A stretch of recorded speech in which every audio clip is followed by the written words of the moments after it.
Funny thing about this setup is it was born out of me wanting to be lazy and lie down.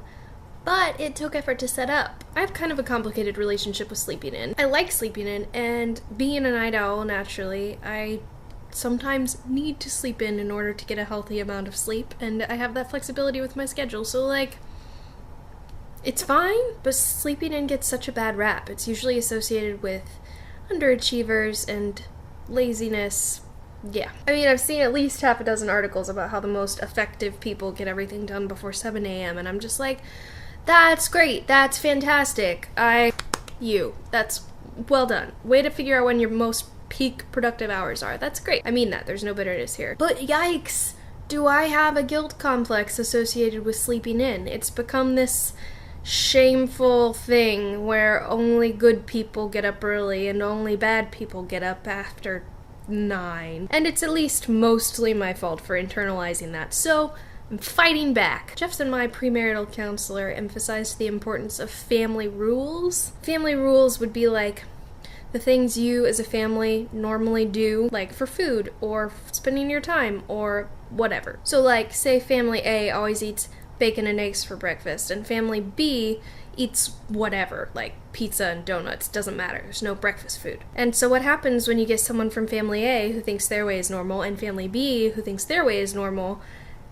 and you try to put them together in a marriage situation? It could be potentially conflicty, and it's surprising how silly stuff like that can cause conflict, and you have to intentionally make your own family rules. So for me growing up, a family rule was not that sleeping in was inherently bad, but it wasn't encouraged either, which is totally understandable. I completely get the rationale behind that. It's fine. No one told me I was a bad person for sleeping in, but somehow that got in there.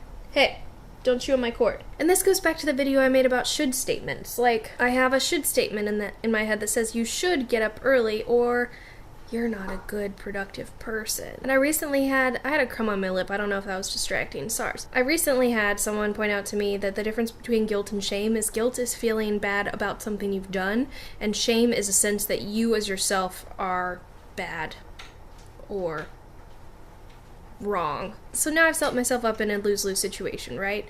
Either I sleep in when I feel like I need to or want to and I have the freedom to, and then I beat myself up over it because I'm like, well, I'm a bad person because I did this even though I wanted to, or I get up early and I have no sense of achievement with that because it's just what you had to do to be a good person. Added to that is like the rebellious factor. So I've set up for myself that it's a rule that I have to get up early in order to be good, and so I tell myself, whatever, heck no, I'm gonna sleep in.